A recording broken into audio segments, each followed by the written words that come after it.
Hello दोस्तों, Uttar Pradesh board ने आपके क्लास 12th के सामान्य हिंदी का मॉडल पेपर जारी कर दिया है, जो आपके 2022 के एग्ज़ाम के लिए बहुत ही इम्पोर्टेंट है।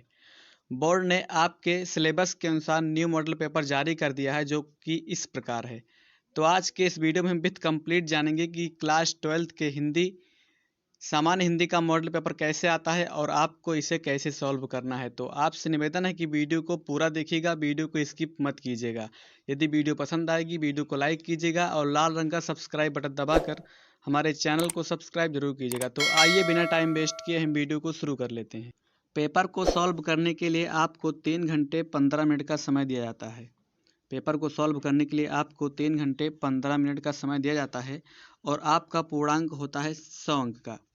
आपका जो पूर्णांक होता है वो होता है 100 अंक का, आप यहाँ पर देख सकते हैं।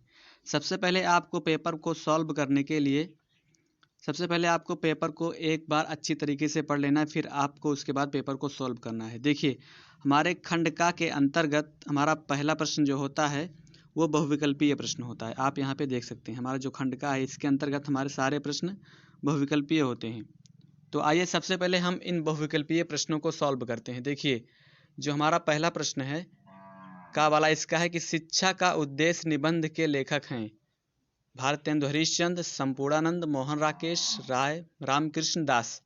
इसका उत्तर प्लीज़ आप लोग कमेंट में ज़रूर दीजिएगा। एंड हमारा अगला प्रश्न ये है खा वाला कि लल्लू लाल की रचना है।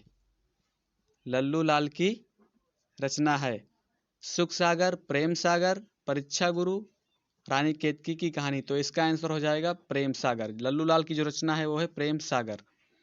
हमारा गा वाला है कि पर्दा कहानी के लेखक हैं। पर्दा कहानी के लेखक हैं प्रेमचंद, जयशंकर, अमरकांत, यशपाल। तो इसका आंसर हो जाएगा यशपाल। जो यशपाल हैं वही पर्दा कहानी के लेखक हैं। एंड हमारा अगला प्रश्न ये है घा वाला कि आवारा मसीहा के रचनाकार हैं। आवारा मसीहा के रचनाकार हैं विष्णु प्रभाकर, रामवृक्ष बेनीपुरी, राहुल सांकृत्यायन, रांगेय राघव। तो इसका आंसर हो जाएगा कि जो आवारा मसीहा के रचनाकार हैं वो हैं विष्णु प्रभाकर। एंड हमारा अगला प्रश्न ये है अंगा वाला कि बाण भट्ट की आत्मकथा के लेखक हैं। बाण भट्ट की आत्मकथा के लेखक हैं। तो इसका आंसर हो जाएगा हजारी प्रसाद द्विवेदी। बाण भट्ट की आत्मकथा के जो लेखक हैं वो हैं हजारी प्रसाद द्विवेदी। फिर उसके बाद में इससे आपको एक एक अंक मिल जाते हैं, क्योंकि ये बहुविकल्पीय प्रश्न आता है। उसके बाद में आपका प्रश्न दूसरा आता है कि ये भी आपका बहुविकल्पीय प्रश्न के अंतर्गत ही आता है। हमारा दूसरा प्रश्न ये है कि कामायनी किस युग की रचना है।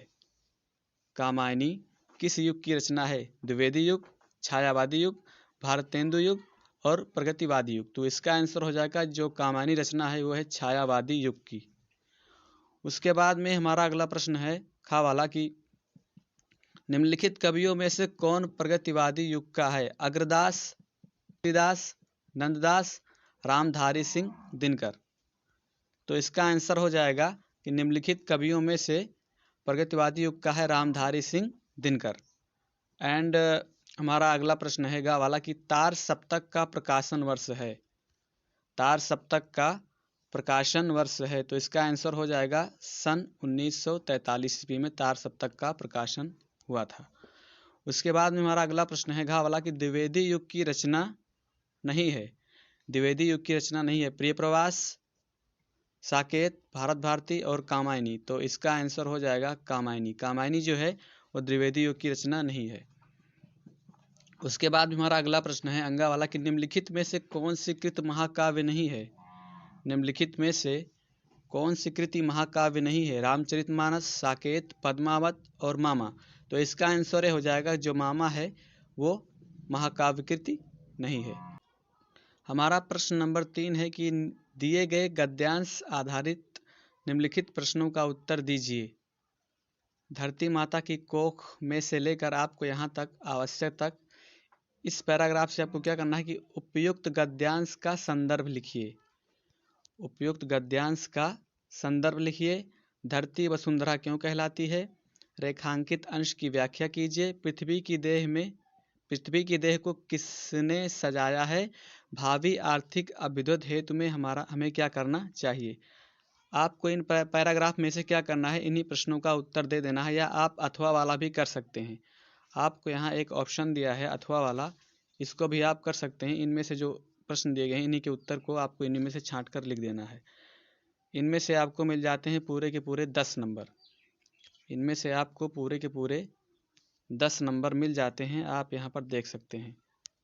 उसके बाद में हमारा अगला प्रश्न है प्रश्न नंबर 4।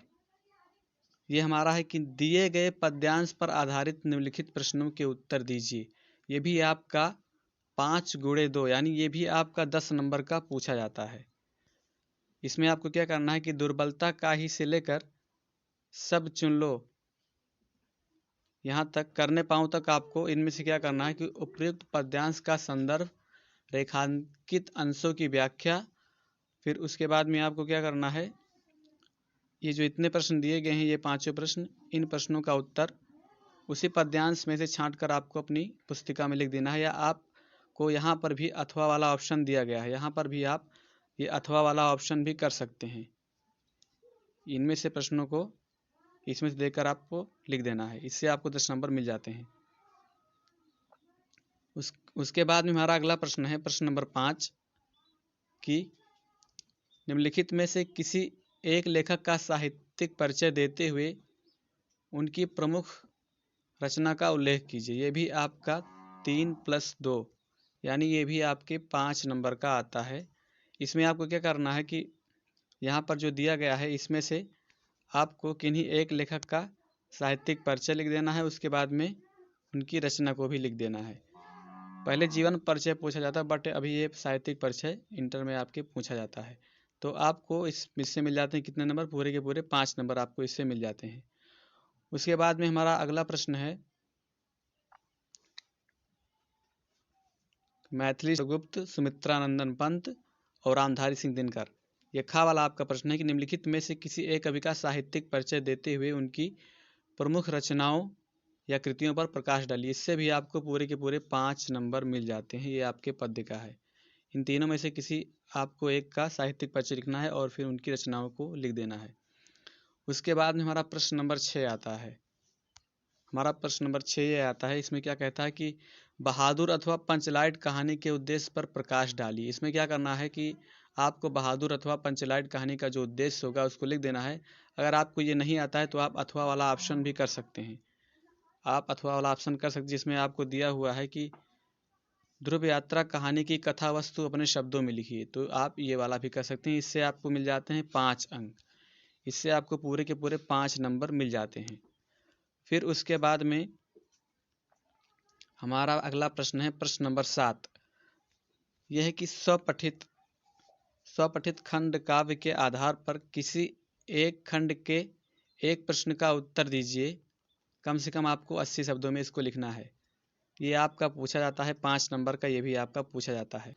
प्रश्न नंबर 7 के अंतर्गत जो भी आपका कोर्स हो उसको आपको कम से कम अधिकतम 80 शब्दों में लिख देना है। जैसे श्रवण कुमार हो गया, रश्मिरथी खंड काव्य के आधार पर कर्ण का चरित्र चित्रण और श्रवण कुमार के आधार पर दशरथ का चरित्र चित्रण। उसके बाद में आपको मुक्ति यज्ञ हो गया या त्यागपथी, आलोकवृत्त, सत्य की जीत खंड काव्य की कथावस्तु आपके कोर्स में जो हो आपको उसको लिख देना है। इससे आपको पूरे के पूरे 5 अंक मिल जाते हैं।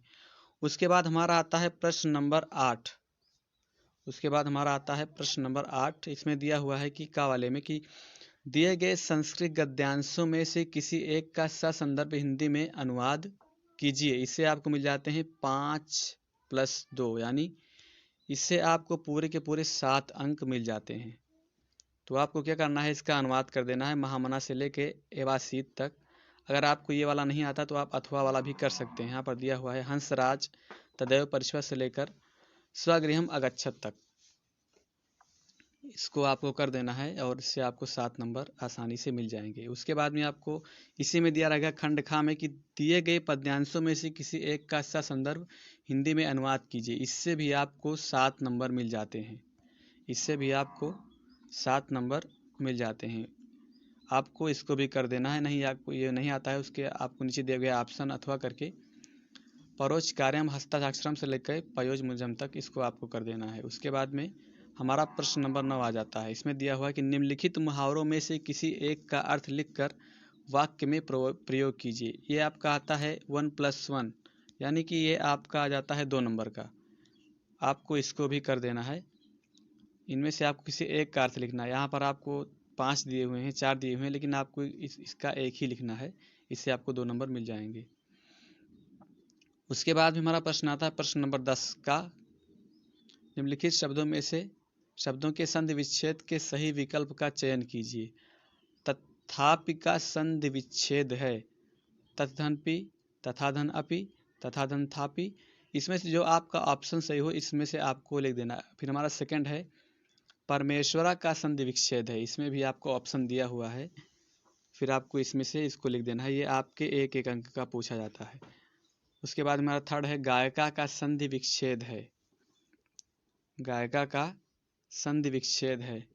इसको भी आपको सेलेक्ट करके अपने कॉपी में लिख देना है। उसके बाद में हमारा काट आ जाता है कि दिए गए निम्नलिखित शब्दों की विभक्ति और वचन हैं। आत्मना में विभक्ति और वचन है, इसको भी आपको लिख देना है। उसके बाद में आपको ऑप्शन यहाँ पर दिया गया कि नामना में विभक्ति और वचन है, इसको भी आपको लिख देना है। उसके बाद में प्रश्न 11 के अंतर्गत आता है निम्नलिखित शब्द युग्मों का सही अर्थ चयन करके लिखिए। वसन, व्यसन, विवश और व्याकुल, कवच और भोजन। आपको कई सारे दिए गए हुए हैं, इसको भी आपको लिख देना है। आपका आ जाता है एक एक नंबर का आपका आ जाता है। उसके बाद हमारा सेकंड है अम्बुज और अम्बुद का। बादल और समुद्र, जल और कमल, कमल और बादल, समुद्र और कमल। आपका जो ऑप्शन सही हो इसको आपको लिख देना। उसके बाद हमारा खा वाला आता है कि निम्नलिखित शब्दों में से किसी एक शब्द के 2 अर्थ लिखिए। अंबर का, पट का, विधि और नाग। इनमें से आपको किसी एक शब्द का 2 अर्थ लिख देना है। इससे आपको मिल जाते हैं पूरे 1 अंक। उसके बाद हमारा गा वाला है कि निम्नलिखित वाक्यांशों के लिए एक शब्द का चयन करके लिखिए। इससे आपको 1 नंबर मिल जाता है कि जो आंखों के सामने हो, नेत्र सम्मुख, प्रत्यक्ष, आंख के आगे, प्रत्येक आंख। तो इसमें से आपका जो ऑप्शन सही हो उसको आपको लिख देना है। हमारा सेकंड है जानने की इच्छा रखने वाला, जानकार, ज्ञानी, जिज्ञासु, बुद्धिमान। तो इसका आंसर हो जाएगा जिज्ञासु। आप लोगों का जिसका भी आंसर आता है प्लीज़ आप लोग कमेंट में उसका आंसर जरूर दीजिएगा। उसके बाद हमारा घा वाला प्रश्न है कि निम्नलिखित में से किन्हीं 2 वाक्यों को शुद्ध करके लिखिए। 1+1 यानी आपके ये 2 नंबर का आता है। तुम तो कुर्सी पर बैठे हो। इस सरोवर में अनेकों कमल खिले हैं। आपको ये 4 दिया हुआ है, इसमें से आपको 2 को सही करके लिख देना है, वर्तनी में शुद्ध करके। फिर उसके बाद में हमारा जाता है प्रश्न नंबर 12 के का वीर रस अथवा हास्य रस का स्थायी भाव के साथ उदाहरण अथवा परिभाषा लिखिए। वीर रस अथवा हास्य रस की आपको परिभाषा लिख देनी है और इसका स्थायी भाव भी लिख देना है। इससे आपको मिल जाते हैं 1+1, 2 नंबर इससे आपको मिल जाते हैं। उसके बाद हमारा खा वाला है कि श्लेष अथवा उत्प्रेक्षा अलंकार का लक्षण अथवा उदाहरण लिखिए। इससे आपको भी 2 नंबर मिल जाते हैं, इसको आपको लिख देना है। उसके बाद हमारा गा वाला है कि दोहा अथवा सोठा छंद की मात्रा सहित लक्षण तथा उदाहरण लिखिए। इससे भी आपको 2 नंबर मिल जाते हैं। इसमें आपको दोहा अथवा सोठा छंद की परिभाषा लिख देनी है, वो भी मात्रा सहित लिखनी है। इससे आपको पूरे के पूरे 2 अंक मिल जाएंगे आसानी से। हमारा 13वां नंबर प्रश्न है कि बैंक में खाता खोलने के लिए बैंक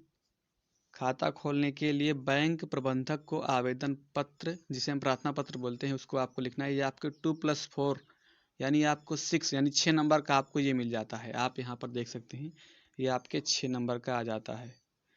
उसके बाद में यह अथवा करके आपको आता है कि शहर में फैली संक्रामक बीमारी की तरफ से जिलाधिकारी का ध्यान आकर्षित करने के लिए आवेदन या प्रार्थना पत्र लिखिए। इससे आप ये वाला भी कर सकते हैं, अथवा करके आता है, आपको दोनों में से एक को कर देना है। इससे आपको 6 नंबर मिल जाएंगे। उसके बाद में हमारा लास्ट प्रश्न है प्रश्न नंबर 14। इसमें यह पूछा गया है कि निम्नलिखित विषयों में से किसी एक पर अपनी भाषा शैली में निबंध लिखिए। इसमें आपको निबंध लिखने के लिए आता है। ये प्रश्न आपको सबसे लास्ट में ही करना है। कुछ लोग क्या करते हैं कि सबसे पहले निबंध ही लिखने लगते हैं, तो आपको ऐसा नहीं करना है। सबसे पहले आपको निबंध नहीं लिखना है, निबंध आपको सबसे लास्ट में लिखना है। तो ये 7+2 यानी 9 आपकी ये 9 नंबर का आ जाता है निबंध लिखने के लिए, जिसमें से आपको इतने ऑप्शन दिए। रोजगारी हो गया, उसके बाद में आपका हो गया आतंकवाद की समस्या और समाधान, उसके बाद में वृक्षारोपण का महत्व, विद्यार्थी और राजनीति, देश की समृद्धि और विकास, यानी कि आपको 3 से 4 ऑप्शन आपको दिए जाते हैं, किसी एक में से आपको इसका निबंध लिख जाना, जिससे आपको पूरे के पूरे 9 नंबर मिल जाते हैं। कम से कम आपको 4 पेज में निबंध को लिख देना है। इस तरह हमारा क्लास 12 के सामान्य हिंदी का मॉडल पेपर समाप्त होता है। फ्रेंड्स, मैं आशा करता हूँ अगर आप इस तरह से तैयारी करेंगे मॉडल पेपर के हिसाब से कि हमारा जो कितना प्रश्न है और कितने नंबर का आता है, अगर आप इस हिसाब से स्टडी करेंगे तो मैं गारंटी करता हूँ आपको 100 में से कम 90 से 95 नंबर आराम से आप पा सकते हैं। तो दोस्तों, अगर वीडियो पसंद आया हो तो वीडियो को लाइक कर दीजिए, शेयर कर दीजिए और सब्सक्राइब कर दीजिए हमारे चैनल को। मिलते हैं नेक्स्ट वीडियो में न्यू टॉपिक के साथ। तब तक के लिए जय हिंद, वंदे मातरम।